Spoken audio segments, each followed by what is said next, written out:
आज हम बात कर रहे हैं एक ऐसे संकट की जिसने भारत के हर किचन में, हर घर में खलबली मचा दी है। देखिए, ये सिर्फ एक गैस सिलेंडर की कमी का मामला नहीं है। नहीं, ये एक राष्ट्रीय आपातकाल बन चुका है, जिसके मानवीय और आर्थिक नतीजे बहुत बहुत गहरे हैं। ये कोई अखबार की हेडलाइन नहीं है, ये एक कड़वी सच्चाई है।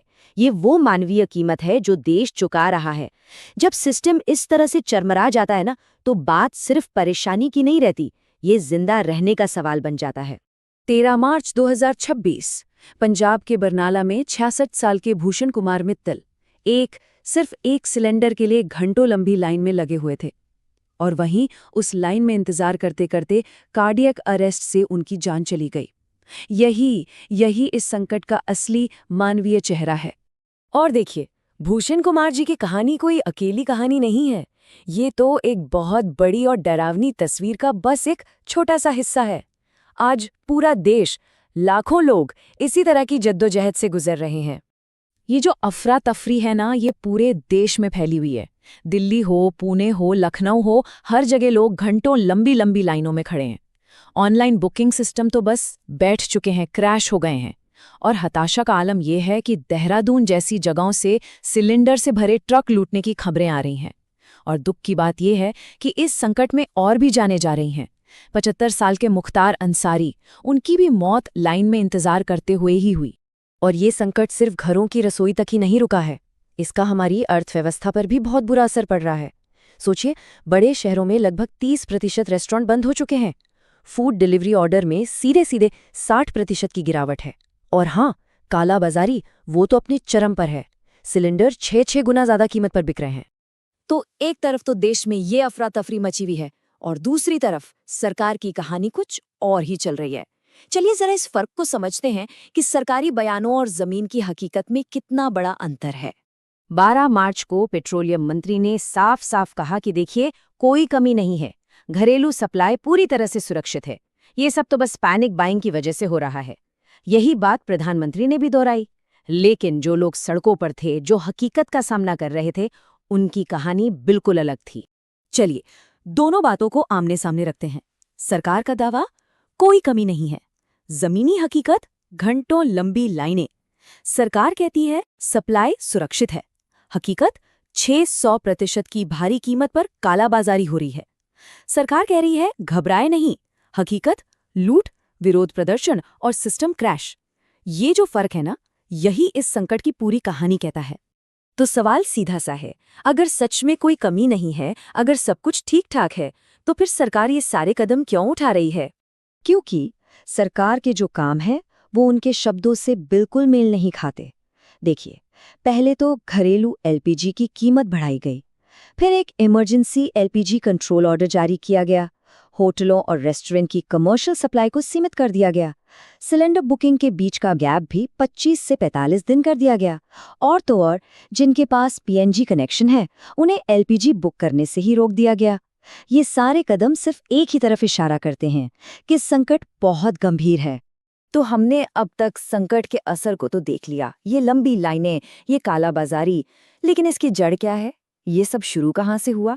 इसका जवाब पता है कहाँ है? भारत की सीमाओं से बहुत दूर, एक जियोपॉलिटिकल हॉटस्पॉट में। इस संकट की जड़ को समझने के लिए सबसे पहले भारत की एलपीजी पर निर्भरता को समझना होगा। हमारी जरूरत का 60% हिस्सा, यानी आधे से भी ज्यादा, हम बाहर के देशों से मंगाते हैं। और यही निर्भरता हमें बाहरी झटकों के लिए बहुत ज्यादा कमजोर बना देती है। और ये जो निर्भरता है ना, ये सारी की सारी एक ही जगह पर आके टिक जाती है, स्ट्रेट ऑफ हॉर्मुज। ये ईरान और ओमान के बीच एक बहुत ही संकरा समुद्री रास्ता है।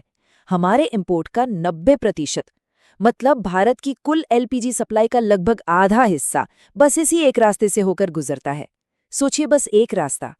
और फिर वही हुआ जिसका सबसे बड़ा डर था। अमेरिका और ईरान के बीच जंग छिड़ गई, और इसके जवाब में ईरान ने स्ट्रेट ऑफ हॉर्मुज को बंद कर दिया। बस एक झटके में भारत की main LPG supply line cut गई। और अब सुनिए सबसे ज्यादा चौंकाने वाली बात, भारत के पास कोई बड़ा स्ट्रेटेजिक एलपीजी रिजर्व है ही नहीं। हमारे पास 2 दिन से भी कम की सप्लाई का बैकअप है। 2 दिन। पूरा सिस्टम रियल टाइम इंपोर्ट पर चलता है, मतलब जैसे ही सप्लाई रुकी, हमारे पास कोई बफर नहीं है, ज़ीरो। तो अब स्थिति साफ है। सप्लाई कट चुकी है, रिजर्व है नहीं, और पूरे देश में अफरा तफरी का माहौल है। तो अब सवाल ये है कि आगे क्या होगा? इस संकट से निकला कैसे जाएगा? देखिए, इसके खत्म होने के कुछ रास्ते हो सकते हैं। सबसे अच्छा तो ये होगा कि जल्द से जल्द सीज फायर हो जाए और रास्ता खुल जाए। दूसरा रास्ता है कि अमेरिका या रूस से नए सप्लाई रूट बनाए जाएं, लेकिन उसमें महीनों लग जाएंगे। अगर सच पूछें तो असलियत ये है कि ये संकट कम से कम अगले 4 से 8 हफ्ते तो और चलने वाला है। तो जब तक ये संकट खत्म नहीं होता, कुछ चीज़ें हैं जो की जा सकती हैं। अगर बिजली का भरोसा है तो एक इंडक्शन कुकर का इंतज़ाम करें। अगर इलाके में पीएनजी यानी पाइप्ड नेचुरल गैस उपलब्ध है तो उसके लिए रजिस्टर करें। कोई कालाबाजारी कर रहा है तो उसकी शिकायत ज़रूर करें। और सबसे ज़रूरी बात, पैनिक बाइंग न करें, जमाखोरी से बचें। इससे सिस्टम पर दबाव और भी ज़्यादा बढ़ जाता है। लेकिन ये सब तो बस अस्थायी इंतजाम है, खासकर ग्रामीण भारत के लिए, जहां ना तो बिजली का भरोसा है और ना ही पीएनजी की लाइनें हैं। और यहीं पर इस संकट की सबसे बड़ी, सबसे दुखद कहानी सामने आती है। वो महिला जिसे उज्ज्वला योजना के तहत सालों बाद चूल्हे के धुएं से आज़ादी मिली थी, आज वो वापस मिट्टी के चूल्हे पर खाना बनाने के लिए मजबूर है। तो ये पूरा संकट हमें एक बुनियादी सवाल पर लाके खड़ा कर देता है। जब नीतियां बनाने वाले फेल होते हैं, जब प्लानिंग में चूक होती है, तो उसकी असली कीमत कौन चुकाता है? वो कीमत चुकाते हैं भूषण कुमार मित्तल जैसे लोग। वो कीमत चुकाती हैं वो महिलाएं जिन्हें वापस धुएं भरी जिंदगी में धकेल दिया गया है। ये एक ऐसा सवाल है जिस पर सोचना बहुत जरूरी है।